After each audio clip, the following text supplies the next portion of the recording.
Voy a empezar a grabar. Voy a compartir la pantalla y vamos a chequear pues el capítulo 5 resumido. ¿Pueden ver la presentación?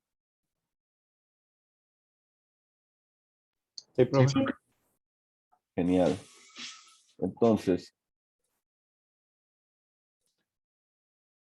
este capítulo trata ahora sobre circuitos en corriente alterna.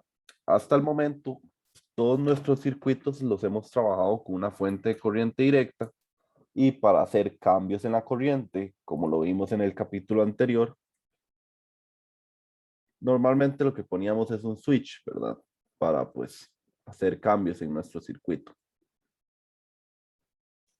Por ejemplo, este sería el switch, este es una resistencia, este es un inductor y como les dije en el capítulo anterior, cerramos el switch para que justo cuando cierro el switch empiece a fluir corriente, es decir, haya un cambio en la corriente, porque si tuviéramos únicamente la fuente conectada como desde siempre sin el switch, pues realmente el circuito no tendría gran efecto, al menos no el inductor, que recuerden que la FEM del inductor es igual a L por el cambio en la corriente. Entonces, pues pasa lo mismo que con la ley de Faraday, ¿verdad? Que si no hay un cambio, pues no tendríamos una FEM. Entonces, si no tuviéramos una FEM, este inductor no haría absolutamente nada. Sin embargo, ahora vamos a utilizar circuitos en corriente alterna. ¿A qué me refiero con circuitos en corriente alterna? Bueno, que estos son circuitos que normalmente tienen un símbolo así. A veces traen el más y el menos, a veces no, porque realmente no es tan necesario. Y la idea de una fuente de corriente alterna es que en algún periodo de tiempo la corriente va en esta dirección y en otro periodo de tiempo la corriente va en esta dirección. Si nosotros graficáramos cómo se ve esa señal alterna en el tiempo, siempre que hablamos de corriente alterna nos vamos a referir a señales de tipo senoidal. Por ejemplo, este sería Vin, este es Vin en el tiempo. Y si lo ven, pues la señal en todo momento en el tiempo es diferente, o sea, siempre hay un cambio en el tiempo. Entonces vamos a ver que eso va a afectar el comportamiento de nuestros inductores y capacitores. Ese es el esquema o lo más importante de este capítulo. Entonces, repasemos. Vamos a repasar. Vamos a repasar conceptos importantes. Corriente alterna, ya lo acabo de mencionar, va a ser como cuando la fuente de alimentación tenga una tensión eléctrica alterna, lo cual va a hacer que su corriente también sea alterna.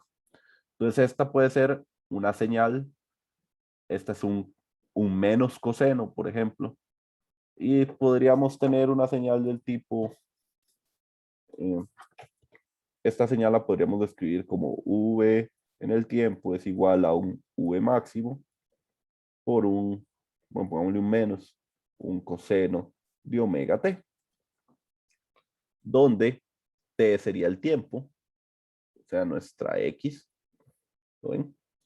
V máximo sería una constante que le vamos a conocer como la amplitud de la onda, que recuerden que la amplitud en una onda es de su eje de oscilación a su valor máximo. Eso es lo que llamamos la amplitud, que casi siempre es lo que está aquí.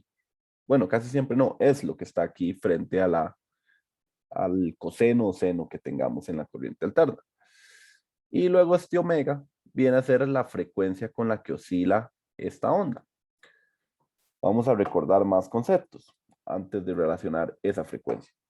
Entonces, el primero ya lo vimos, el primer concepto de onda es amplitud, que es el valor máximo al que llega la onda, y la amplitud también la tendríamos aquí, menos A. ¿Lo ven? Entonces aquí, por ejemplo, aquí tendríamos menos V máximo. El segundo concepto es el periodo, que es el tiempo en el cual una onda pasa de un mismo punto a otro punto, que representan la misma situación. Vean que este es una cresta, luego la onda, digamos, si la onda partiera de aquí, en esta cresta, Viene por aquí, da toda la vuelta y vean que aquí otra vez llegué al mismo punto. Y esto se repite una vez más. Entonces ese sería el periodo, el tiempo que hay de cresta a cresta. Quiere decir cuánto dura la señal en hacer un ciclo. Si ustedes recordarán, el periodo se relaciona con la frecuencia con la siguiente ecuación, donde nos dice que el periodo es el inverso de la frecuencia y la frecuencia es el inverso del periodo. Eso es lo que quiere decir. Ahora, si les menciono que este W es la frecuencia con la que oscila la onda, tiene que estar relacionado con esta otra frecuencia. ¿Pero por qué tienen letras diferentes? Bueno, porque esta es una frecuencia. Vamos a llamar frecuencia así pelada. Y a esta le vamos a llamar frecuencia angular. ¿Y cómo se relacionan la frecuencia y la frecuencia angular? Bueno, se relacionan mediante una ecuación que ustedes ya conocieron desde Física 1, que decía que omega, que es la frecuencia angular, es igual a 2pi por f. Entonces, estas ecuaciones que acabo de apuntar aquí son importantes porque son conceptos previos que ustedes ya pues debieron haber aprendido en las físicas anteriores. Aquí estamos haciendo un recuerdo. Entonces, si no lo recordaban, pues apúntenlas por ahí. Entonces ya vimos el concepto de corriente alterna, el concepto de frecuencia angular y el concepto de frecuencia. Vamos a tener otros conceptos nuevos como por ejemplo la tensión eléctrica RMS y la corriente eléctrica RMS. ¿Qué quiere decir esto de RMS? Bueno, voy a hacerles una pregunta a ustedes. Si yo tengo una onda, ya sea senoidal o cosenoidal, si yo sacara el promedio de esa onda, ¿cuál sería ese valor promedio? ¿Cuál sería el V promedio para esta onda, por ejemplo? ¿Alguien recuerda cuál es el promedio de un seno o un coseno?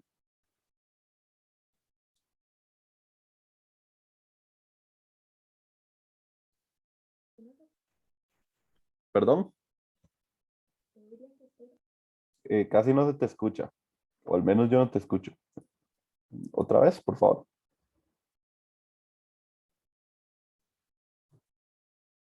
¿Cuál sería el V promedio de esta señal?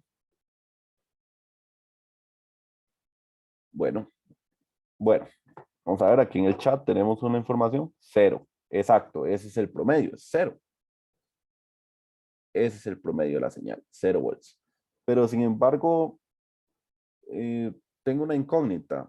Si esta señal va cambiando en el tiempo constantemente, entonces yo voy a decir, esta señal vale tantos volts, pero en otro instante de tiempo esta señal vale tantos volts, pero en otro instante de tiempo esta señal vale tantos volts.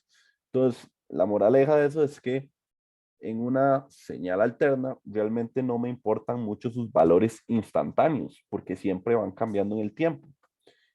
Entonces se me ocurrió decir, ok, voy a categorizar esta onda según su promedio, pero cualquier onda senoidal, si yo le saco el promedio, es 0. Exacto. Entonces, el promedio en el tiempo es 0, pero ahora les hago otra pregunta más intrépida. ¿Cuánto es la energía promedio de esta onda? ¿Es 0 o no es 0? ¿Ustedes qué creen? Que al final la onda se comporta, tiene energía 0, o sea, no transmite nada de energía del circuito, o sí transmite algo de energía.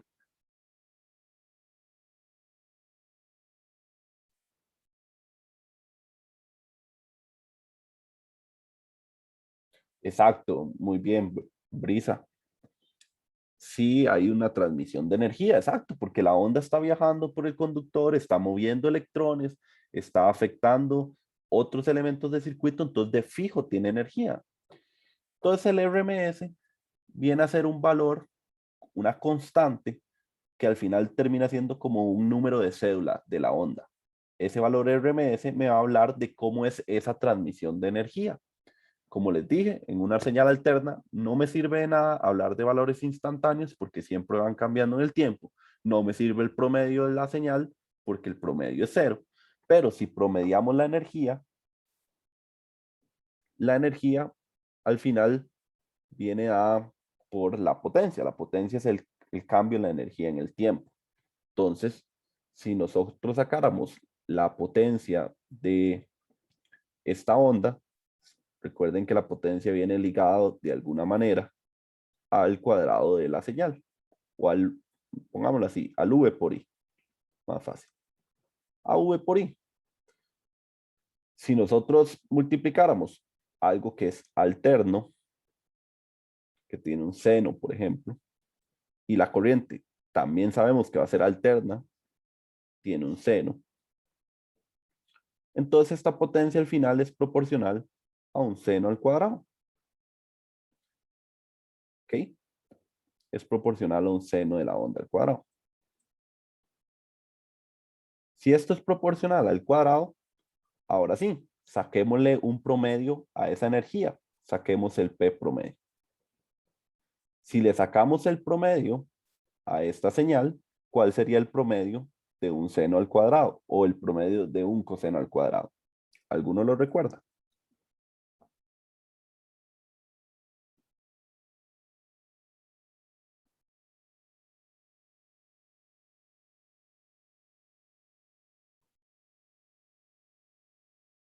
¿Alguien recuerda el promedio de un coseno al cuadrado o un seno al cuadrado? No. Bueno, si yo promedio en el tiempo un seno al cuadrado, recuerden que un seno al cuadrado en el tiempo se ve como así. Si yo promedio ese seno al cuadrado, me da un medio. Entonces significa que la potencia promedio es V máximo por I máximo entre un medio. Esa es la potencia promedio de la onda. Ahora, si esto lo separamos en cada uno de sus componentes, nos damos cuenta que V máximo entre raíz de 2 por I máximo entre raíz de 2 me da la potencia promedio. Eso significa que esto de aquí es lo que vamos a llamar VRMS, que si lo ven es un valor constante, es la amplitud de la onda entre raíz de 2. Y eso me va a dar una característica de cómo se comporta esa onda. A mí me pueden decir que una onda de corriente alterna es de 15 volts RMS, o me pueden decir que una fuente es de 15 volts RMS, ya me están dando demasiada información. Primero me están diciendo que es alterna, y segundo, implícitamente me están diciendo la amplitud de la onda. Lo único que no me están hablando con el RMS es la frecuencia, ni el tiempo, pero realmente no quería eso desde el inicio. Quería poder categorizar esa onda de alguna manera que no cambiara en el tiempo. Entonces el RMS viene a ser esa solución. Ese RMS. Entonces RMS significa root medium square. Significa el promedio de la raíz al cuadrado. Eso quiere decir que este dato sale de agarrar una señal senoidal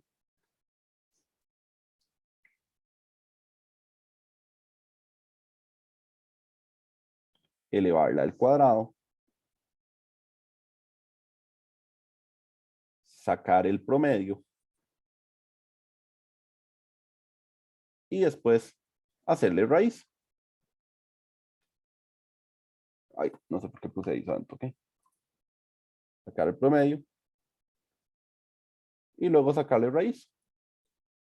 Y ese es el mismo análisis como lógico que acabamos de hacer hace un rato de la energía, pero todo matemáticamente. Entonces, por eso es que se llama RMS. ¿Lo ven? Entonces, como les dije, el RMS es una variable que me va a hablar de cómo se comporta la onda. Y también, así como existe el URMS, existe el IRMS, que sería la corriente RMS, la corriente promediada al cuadrado y luego sacándole raíz. Eso es lo que significa. Nos va a servir porque en corriente alterna, como les dije, como el valor instantáneo cambia mucho en el tiempo, entonces las fórmulas a veces me sirve más trabajarlas con algo que no dependa del tiempo, porque como siempre está cambiando, es algo incómodo de trabajar. Y el último concepto que tengo aquí para mostrarles es impedancia, que impedancia es una especie de resistencia al circuito, al igual, es decir, al igual que la resistencia es una oposición al flujo de corriente, la impedancia viene siendo lo mismo. La resistencia, la resistencia del circuito hacia la corriente. Entonces, ¿es la resistencia una impedancia? Sí. Eso significa que la impedancia tiene unidades de ohms. Ya vamos a ver por qué estamos introduciendo este término tan extraño que al final significa lo mismo que resistencia. Ya vamos a ver por qué. Entonces, vamos a conectar nuestro primer circuito básico. Para este tema les recomiendo estas herramientas útiles, manejarlas de manera efectiva. Unas son las leyes de Kirchhoff y otros son los fasores, que ya vamos a ver qué es. Entonces vamos a conectar mi circuito más simple, es decir, una fuente de tensión, vean que depende de un seno omega t, es decir, es una tensión eléctrica alterna conectada a una resistencia. Entonces, por ley de Ohm, V es igual a I por R. Eso quiere decir que I es igual a V entre R. Eso quiere decir que I es igual a V máximo entre R seno de omega t. Entonces ven, si yo conecto una resistencia y la tensión es alterna, la corriente es alterna.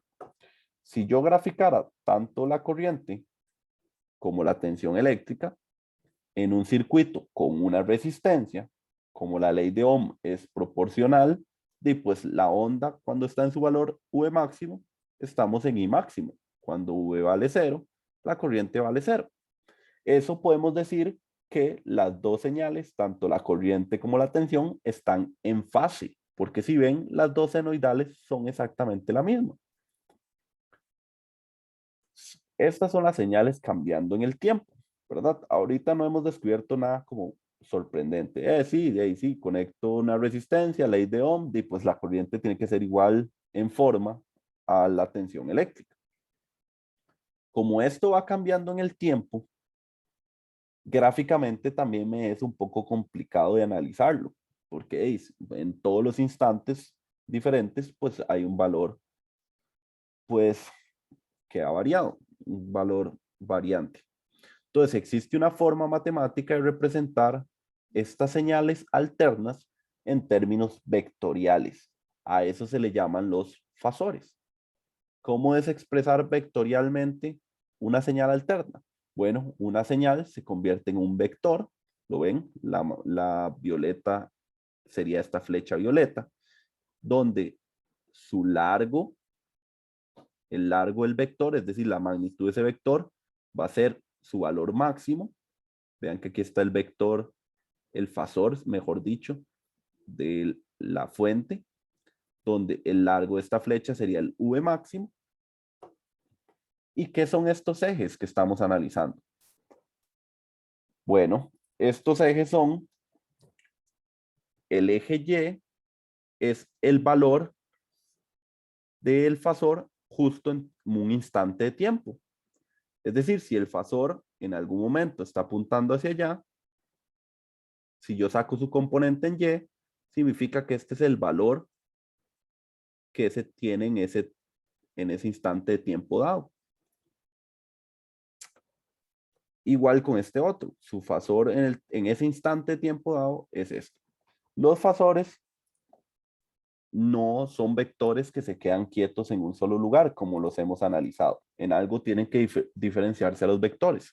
La característica de los fasores es que conforme avanzan en el tiempo, los fasores van dando vuelta alrededor de este sistema de coordenadas, donde les dije que el eje Y era el valor instantáneo. ¿Y qué significa el eje X? Bueno, el eje X es únicamente una referencia para saber que justo cuando el fasor apunte en este lado, tendríamos t igual 0. Luego, el fasor en este instante sería un instante t igual t1. En otro instante el fasor va a estar por acá y este ángulo de aquí sería el omega por t igual 2. Eso quiere decir que esos fasores van cambiando constantemente en el tiempo. ¿Para qué aprendo fasores? Bueno, cuando lleguemos a hacer circuitos RLC en frecuencia, vamos a ver la utilidad. Por ahora veamos una simulación para entender mucho mejor esto de los fasores. Entonces tengo aquí este simulador que vean es exactamente el mismo circuito que estamos analizando en la teoría para que ustedes puedan observar en tiempo real cómo se comporta. Entonces voy a ponerle una frecuencia de 1 Hz, una resistencia de 2 ohms, un V máximo de 4 volts. Y cuando yo inicio, vean que el fasor arranca del eje. Otra vez, ven, arranca del eje. ¿Por qué? Porque arranca en t igual 0. Conforme avanza el tiempo, el fasor va dando vuelta y corresponde al mismo instante en que la onda se va moviendo, ¿lo ven? Vamos de nuevo. De hecho, vean qué curioso. Cuando el fasor está justamente apuntando hacia arriba, significa que ese valor en el tiempo es exactamente al V máximo. Es decir, en el caso del seno es como que estemos en seno de 90. Seno de 90 es 1. Entonces tendríamos el V máximo. Entonces, si lo ven, vamos a intentar observarlo. Justo cuando las flechas están en el máximo es cuando aquí estamos en el pico. ¿Lo ven? Para interpretar mejor los ejes. Como les dije, el eje X no representa nada más que la referencia. La referencia en donde empieza a girar el fasor. Una vez más. ¿Okay? Entonces lo ven, el fasor lo que nos ayuda es hacer una representación vectorial de cómo se comporta una onda. Como habíamos visto que las dos señales están en fase, los dos fasores apuntan hacia el mismo lado al mismo tiempo. Esa es la característica. Bueno, muy sin gracia el circuito con una resistencia. Vamos a ver qué pasa cuando le pongo una corriente alterna a un inductor. Si hacemos esta malla, para encontrar cuál es la corriente, tendríamos la fuente menos la tensión, la FEM autoinducida del inductor, y eso es igual a 0. Esta es una malla de Kirchhoff. ¿Se acuerdan? Pongo el más aquí, vengo por aquí caminando, me lo brinco, lo pongo positivo, sigo caminando por el circuito, me lo brinco, salí por el negativo, lo pongo negativo, y regresé a mi circuito. Entonces lo igualo a 0. Así hago yo las mallas de Kirchhoff, ya se los había enseñado. Entonces si hago esa malla, tengo esta ecuación, que si lo ven es una ecuación diferencial, que no es la misma ecuación diferencial que resolvimos en el capítulo 4. ¿Por qué no es exactamente la misma? Porque esto ya no es un valor constante. Ahora esto es realmente V máximo seno de omega t. Para los que ya han llevado ecuaciones diferenciales, verán que esta es una ecuación diferencial un poco distinta, porque tiene un seno aquí y luego tiene la derivada aquí.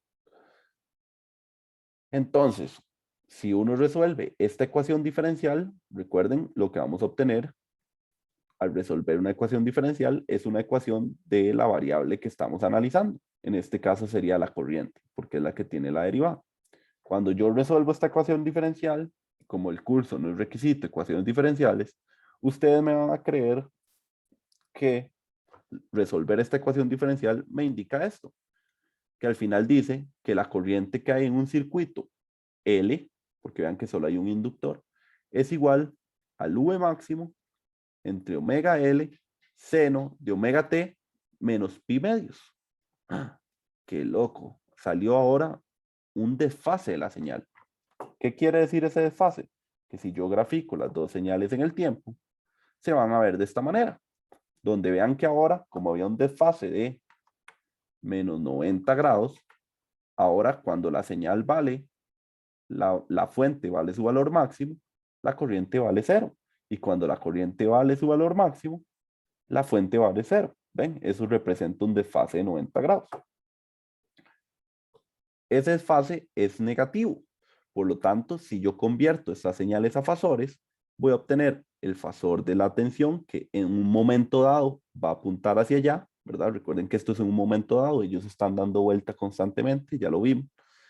Pero siempre a 90 grados de ese fasor va a estar la corriente del inductor en un circuito L únicamente. Ven que no tengo ningún otro elemento.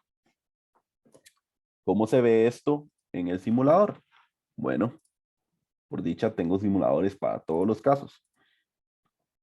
Aquí tengo el inductor. Vean, voy a volver a poner la misma frecuencia hace un rato. Tenemos cierto valor de inductancia y cierto valor de I máximo. Vean que de una vez los dos circuitos, los dos elementos están conectados y vean que de una vez aparece este desfase de menos 90. Este es el V fuente, el V in, y este es el VL. No, perdón. Este es el V in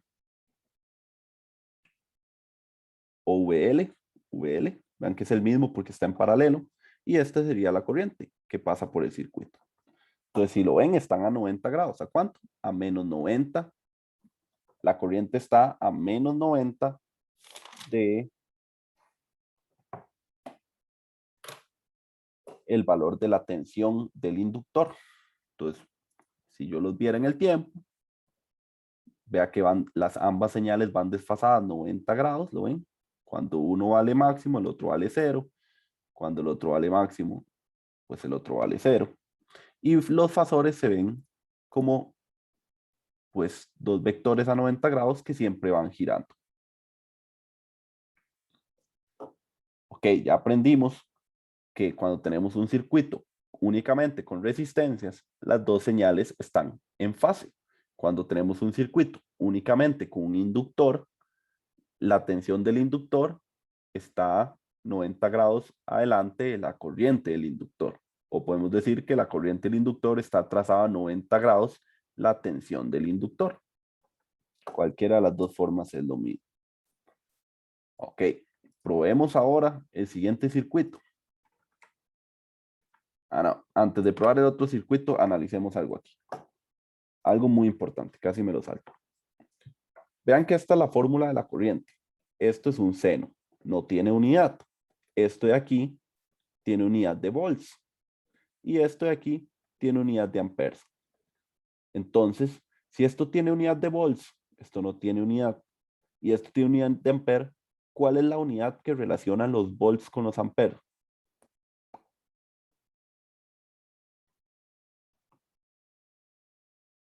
Ohm. La ley de Ohm, exacto. La ley de Ohm. Entonces, la ley de Ohm me decía que V es igual a I por R. Es decir, si acomodo todo como esta ecuación, V entre R es igual a I. Eso quiere decir que si esto tiene unidades de volts, ¿esto qué tipo de unidades tiene que tener? El omega L.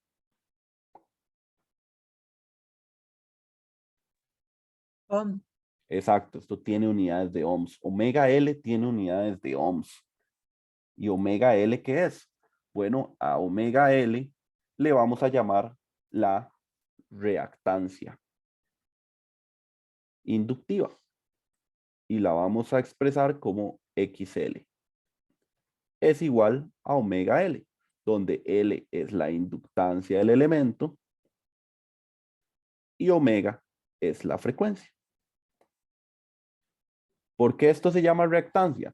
Porque es como reacciona este elemento ante la frecuencia de la señal alterna. Vean que a mayor frecuencia, el L siempre es constante, pero vean que si yo le pongo una señal de mayor frecuencia, la reactancia es más grande. Si yo le pongo una señal de menor frecuencia, la reactancia es más pequeña.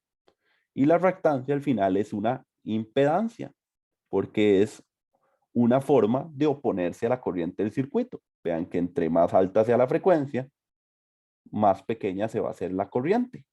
Entre más pequeña sea la frecuencia, más grande se hace la corriente. Entonces, finalmente decimos que en un inductor podemos relacionar VL del inductor entre XL como la corriente que fluye por él. En corriente alterna, ¿verdad? No mezclemos ecuaciones del capítulo 4 con el capítulo 5. Son dos temas muy diferentes. Listo. Si alguien no entiende algo, quiere que se lo repita, le interrumpe, levanta la mano o lo pone en el chat. Bueno, entonces, recapitulando, ¿qué aprendimos? Si pongo un circuito con una fuente y una resistencia, el V de la resistencia y la corriente de la resistencia siempre van en fase por la ley de Ohm. Cuando tenemos un inductor, la corriente va 90 grados atrás de la tensión del inductor. Y al final su valor máximo se relaciona con esta, digámosle, similar ley de Ohm, pero para reactancia inductiva. Ahora probemos el último circuito que nos falta, que es conectar la fuente directamente al capacitor. Si hacemos la malla aquí, recuerden que esto es V del capacitor, es igual a la carga entre la capacitancia, y esto de aquí vuelve a ser V máximo seno de omega t. Esto para la corriente tendríamos que derivar todo, porque recuerden que la derivada de la carga en el tiempo es la corriente. Entonces, haciendo un juego matemático, ahí lo pueden chequear en el libro o en la clase del profesor Hugo. Él resuelve esta ecuación diferencial después de hacer este cambio, derivar todo, hacer este cambio, y obtenemos una ecuación que responde a la corriente, donde nos damos cuenta que la corriente que fluye por el capacitor, al nosotros ponerle una fuente de corriente alterna, es también una corriente alterna. ¿Lo ven? Porque esto cambia en el tiempo. Con la gran diferencia que ahora aparece aquí un más 90 grados. ¿Eso qué quiere decir? Que si graficáramos las dos señales en el tiempo, se verían de esta manera, donde igual cuando uno vale máximo, el otro vale 0, cuando el otro vale máximo, el primero vale 0, pero ahora es hacia adelante, es decir, está como a un paso adelante la corriente pues de la fuente, o en este caso, como la fuente está en paralelo del capacitor con el V del capacitor. ¿Lo ven? Aquí estamos graficando el V del capacitor y la corriente del capacitor. Si pasáramos esto a nuestro mundo de fasores, tendríamos una flecha que apunta para allá en un momento dado, ¿verdad? Recuerden que eso va dando vueltas. Y el fasor de la corriente iría a 90 grados adelante. Por eso se dice que la corriente se adelanta 90 grados a la tensión del capacitor.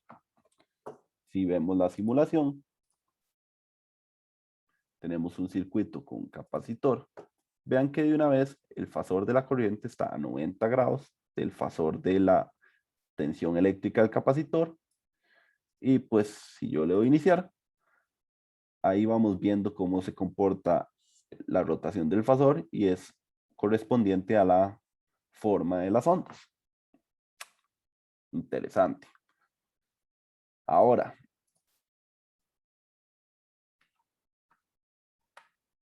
devolvámonos aquí. Vean que esto no tiene unidades otra vez. Esto tiene unidades de volts. Esto tiene unidades de ampere. Y entonces vean que me está quedando este omega c. Sin embargo, en la ley de Ohm era V entre R es igual a I. Eso quiere decir que aquí hay algo, está pasando algo. Esto de aquí, si yo lo invierto, vean que aquí está multiplicando el V, pero si yo digo 1 sobre omega c, de fijo esto tendría unidades de Ohm, porque cumpliría esto de aquí. Entonces, 1 sobre omega c le vamos a llamar la famosa reactancia, pero ahora capacitiva. Y significa lo mismo, es cómo reacciona mi elemento ante diferentes frecuencias. Vean que ahora, si la frecuencia es, por decirlo así, más alta, la reactancia es más pequeña y por lo tanto hay más corriente. Si la frecuencia es muy grande, no, ese fue el que ya dije, si la frecuencia es muy pequeña, la reactancia es muy grande y por lo tanto la corriente es muy pequeña. Esa es la relación que hay que tener, que al final es el mismo estilo de una relación de ley de Ohm. Entonces, esto de aquí, que es la reactancia capacitiva, también es una impedancia. O sea, es una forma en que el circuito se opone a la corriente, que es lo que dijimos que era impedancia.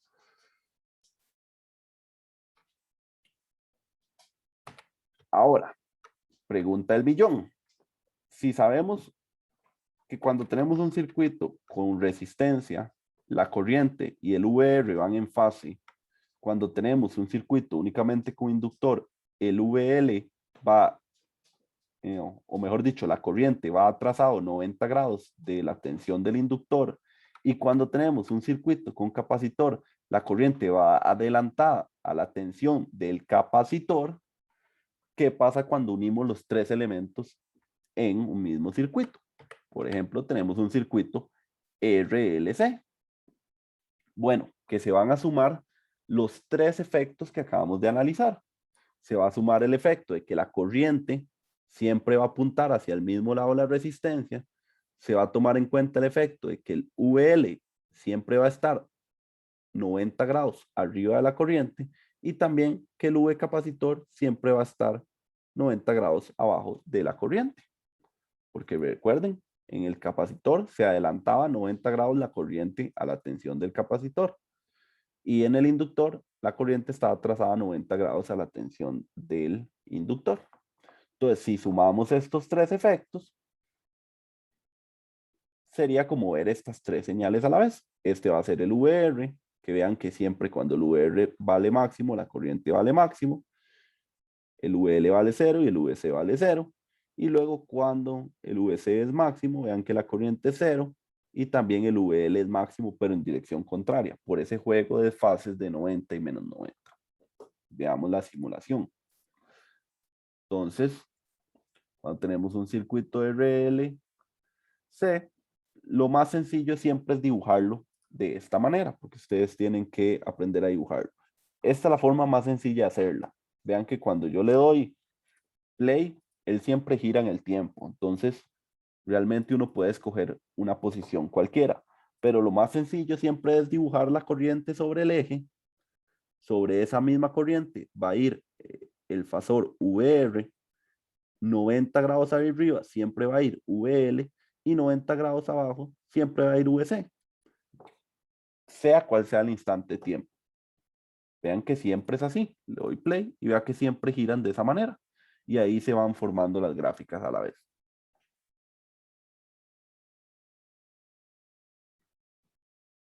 ¿Ok? Ese es el comportamiento que tiene. Analizamos cada caso por separado para que cuando tengamos el caso conjunto sea fácil poder construir los fasores. ¿Por qué me interesa conocer los fasores? Porque gracias a los fasores, vean, una vez que yo lo armo, tengo que lograr encontrar una relación de la fuente con cada uno de sus componentes, con el VR, el VL y el VC. Si yo pusiera la fuente en este juego de fasores, que vean que nunca la he puesto, la fuente nunca la hemos puesto, siempre hemos puesto únicamente el V y el I, ese V fuente tiene que ser la suma vectorial de todos estos componentes. Vean que esto tiene, por ejemplo, componente únicamente en X, y este tiene componente únicamente en Y, y este tiene componente únicamente en Y. Entonces, tomando eso como vectores, podríamos sumar únicamente VL entre menos VC o restarlos porque van en direcciones distintas y este sería en otro eje. Es decir, que para sacar el V máximo sería V máximo es igual a la raíz de VL menos VC al cuadrado más VR al cuadrado. Y vean que aparece aquí correspondiendo a esta relación V de la fuente. Y al aparecer la fuente, para cierto instante dado, aparece este phi, este ángulo de aquí, que este ángulo le vamos a llamar el desfase entre la corriente y la fuente.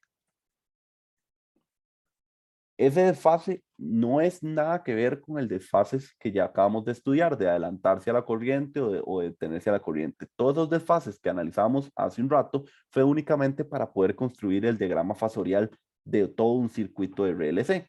Pero cuando ya lo construimos, aparece este nuevo desfase, que es un desfase entre la corriente y la fuente.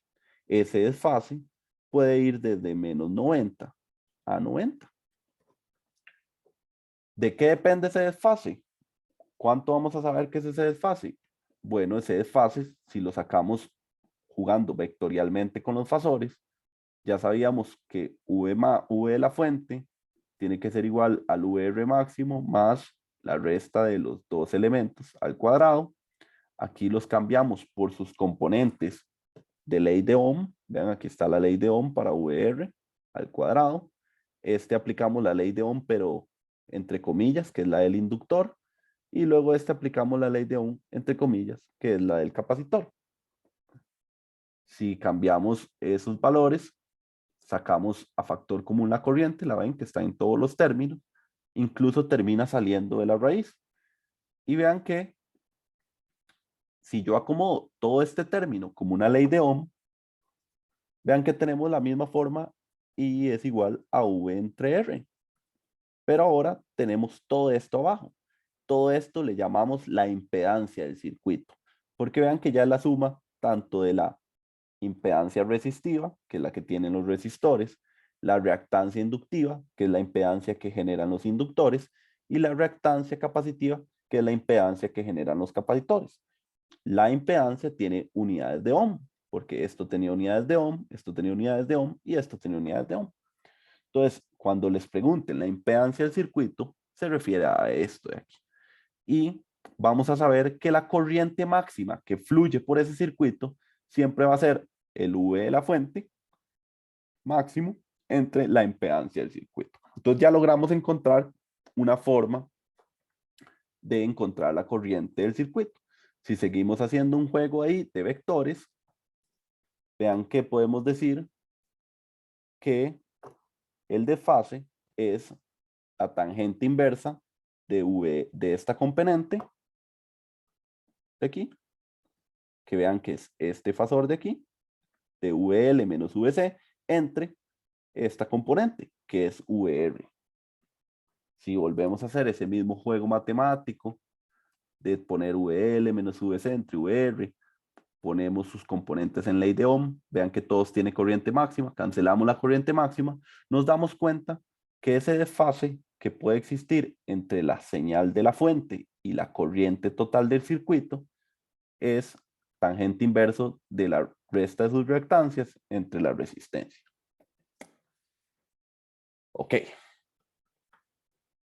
Hasta el momento ya encontramos una manera a través de conocer sus reactancias y el valor de la fuente, saber cuánto va a ser la corriente máxima en ese circuito. Esa corriente va a ser de forma alterna, porque si el V era alterno, ya vimos que para todos los casos también teníamos corriente alterna.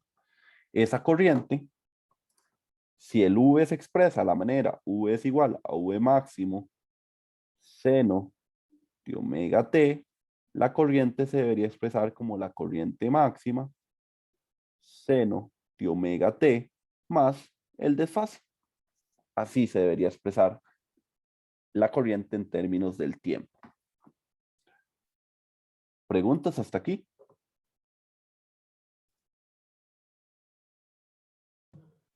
Pero podría, bueno, no.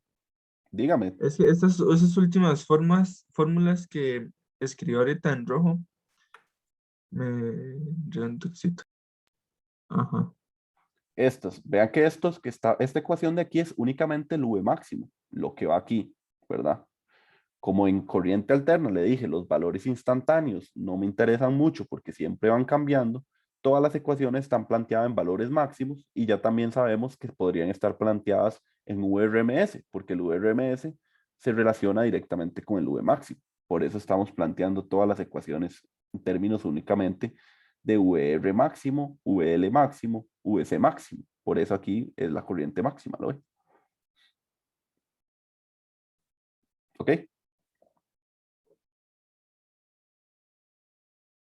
Sí, no, es que yo tengo aquí en el resumen que había hecho, pero seguro vi mal y lo copié mal, pero tengo que esa I máximo seno de WT, pero lo tengo con un negativo, una resta en el paréntesis. Usted dice aquí un menos. Sí, un menos ahí, pero debe ser que se me fue. Es indiferente porque recuerde que al final ese desfase puede jugar entre menos 90 hasta 90. ¿Ok? Entonces es indiferente que haya un menos ahí. Solo entender bien quién está desfasado con respecto a quién. Ya vamos a hacer ejercicios para interpretar esto mucho mejor. Nota importante. Vean que para cada uno de estos, vean que el V de la fuente, el V del elemento, depende propiamente de su reactancia y de pues el valor de la corriente. Como este es un circuito en serie, la corriente es la misma para todos los elementos. Entonces, ¿cómo se afectan los fasores VL y VC con respecto a la frecuencia? Entonces, si ustedes ven aquí en el simulador, vean que cuando yo pues aumento la inductancia, se hace más grande el VL, ¿lo ven? Si yo aumento la capacitancia, se hace más pequeño el VC. Por el tema de la reactancia era inversa. Vamos a apuntarla aquí para que no se nos olvide. Entonces vean que VL es igual a XL por I máximo por I. VC es igual a XC por I. Entonces, XL es igual a omega entre L y XC es igual a 1 sobre omega entre C. Entonces vean que si hago la C más grande, XC se hace más pequeño y por lo tanto VC se hace más pequeño. Entonces es el efecto que estamos viendo ahí en los fasores. Ven, al final, recuerden que el desfase, este desfase que tenemos aquí, que es el importante desfase que nos van a preguntar en los ejercicios, ese desfase depende propiamente de estos valores de C y de L. Ese desfase puede ser desde menos 90 hasta 90. En este simulador no me deja llegar hasta 90, me deja llegar como hasta 45 y hasta 45 del otro lado, ¿lo ven? Pero podemos saber que si yo sigo haciendo más pequeña esta capacitancia o mucho más grande esta inductancia, pues ese desfase se va a mover entre esos menos 90 y 90. Ok, ya logramos descubrir cómo se comportan los circuitos y cómo obtener la corriente.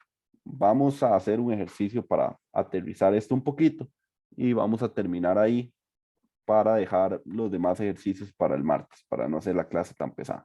Entonces hagamos este ejercicio. Dice, una fuente de corriente alterna con una V máxima de 150 volts y una frecuencia de 50 Hz se conecta entre los puntos A y D. Es decir, entre esto y esto.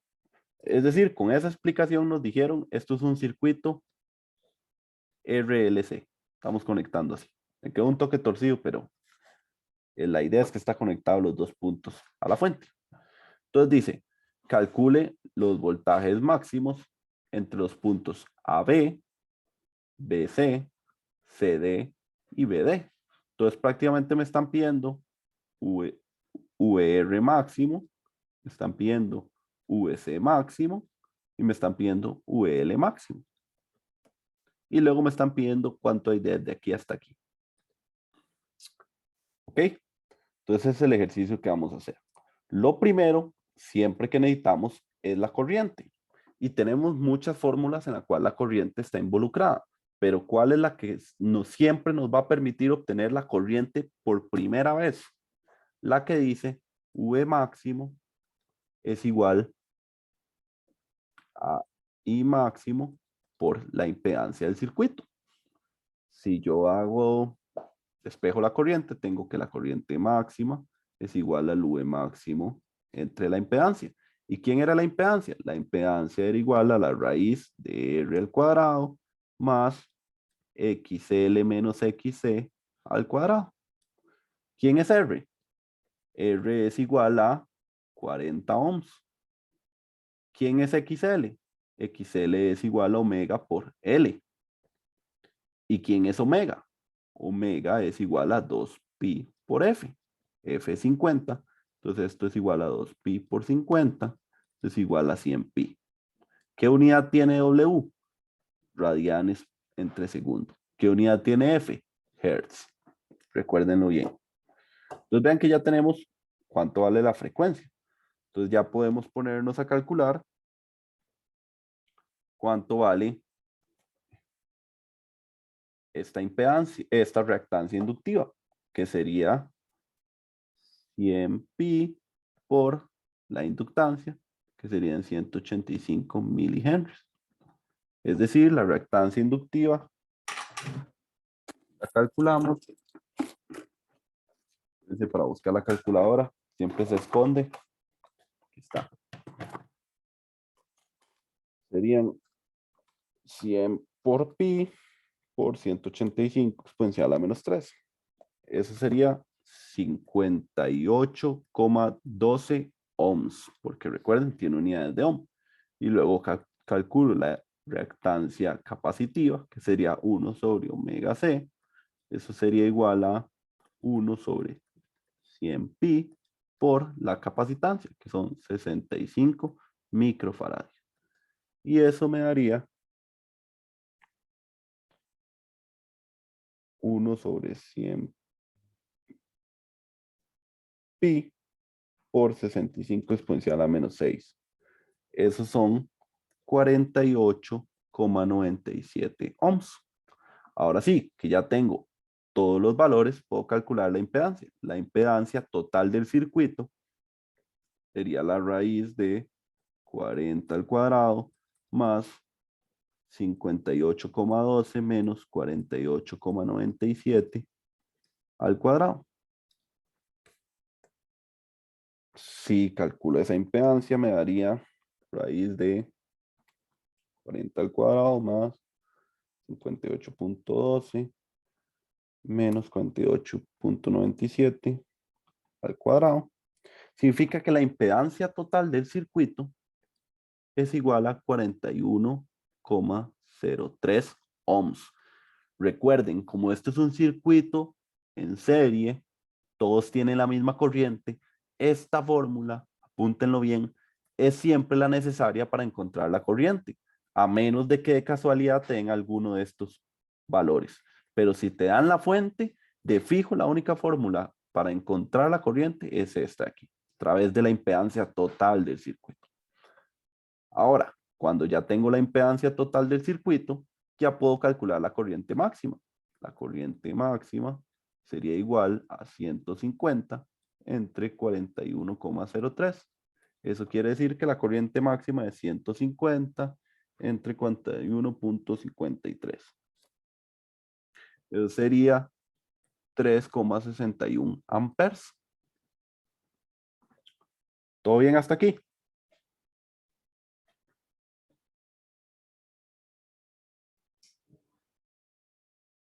Ok, muy bien. Entonces voy a borrar porque ya llené la hoja. Entonces tenemos que la corriente máxima, eso fue lo último que obtuvimos, es igual a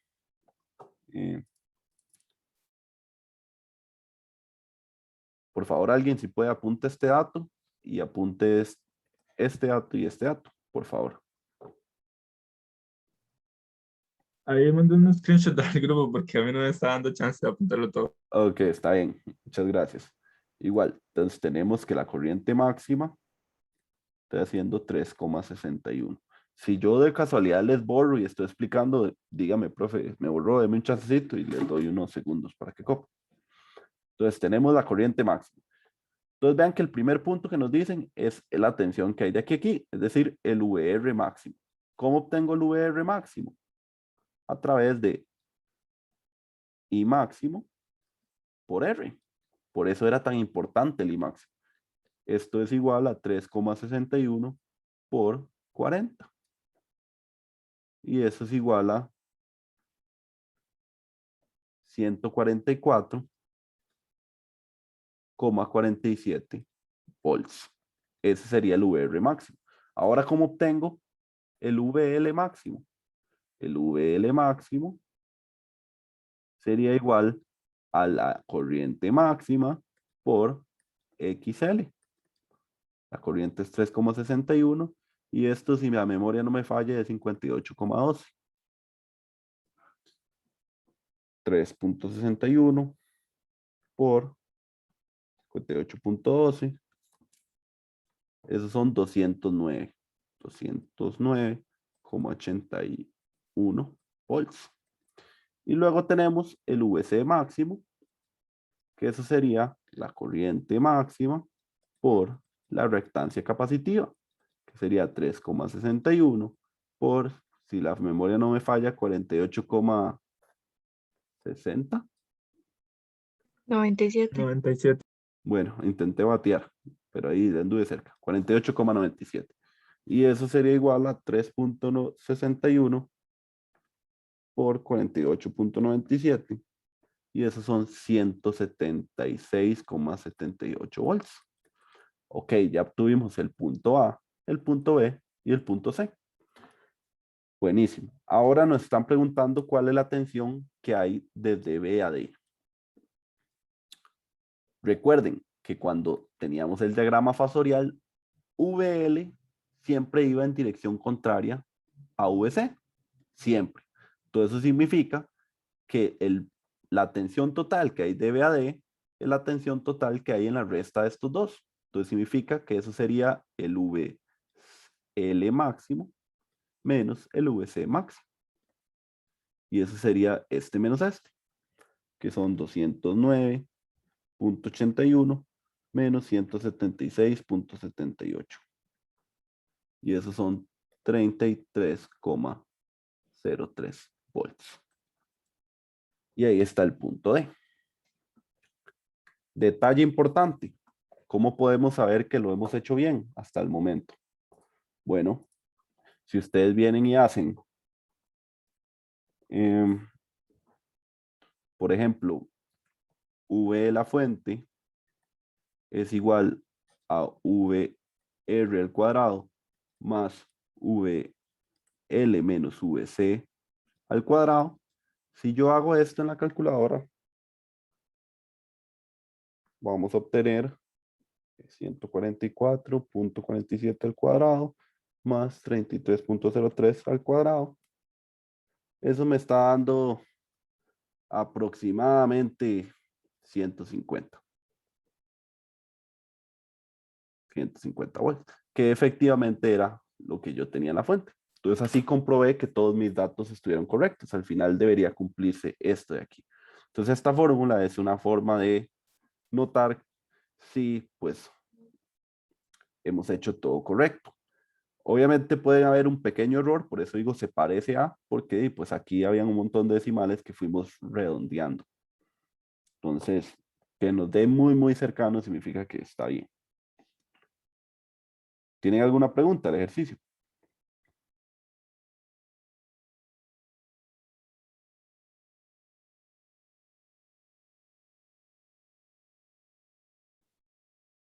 Ok.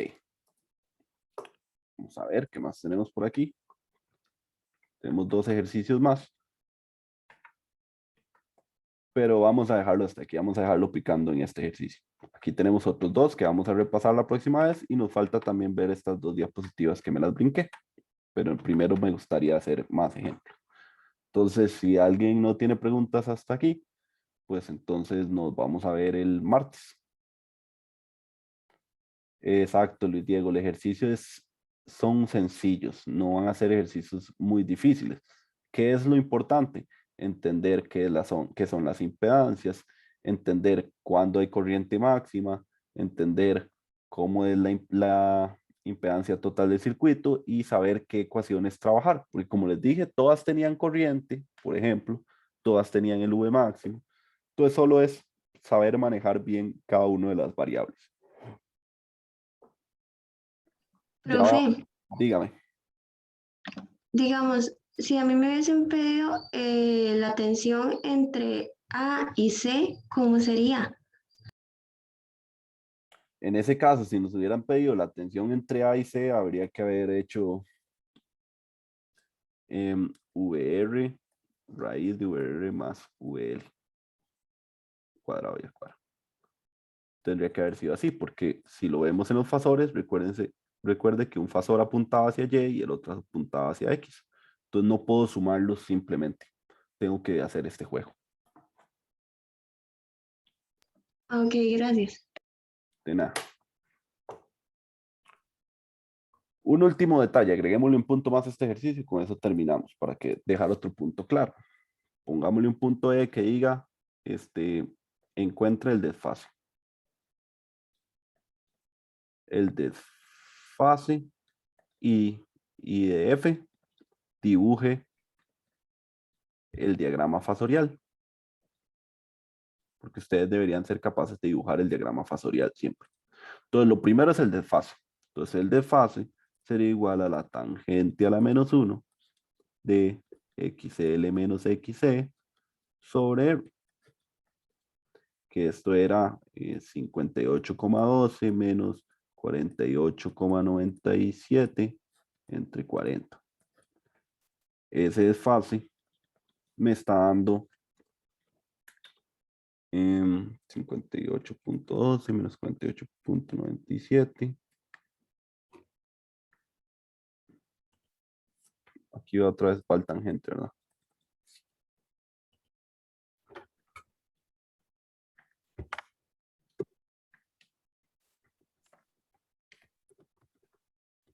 Ese desfase me estaría dando, a ver si lo tengo en grados, ¿sí?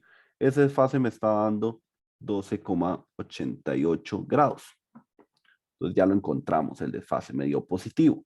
Ahora, si yo dibujo mi diagrama fasorial, vengo, dibujo los dos ejes. Como les dije, puedo dibujarlo en cualquier instante de tiempo, es decir, la flecha viendo hacia cualquier dirección, la de la corriente, pero lo más sencillo siempre es dibujarla sobre el eje. Entonces ahí está el fasor de la corriente. Aquí está el fasor de VR, que sabemos que vale 144 aproximadamente. Ya se me olvidaron los valores, pero VR era aproximadamente 144.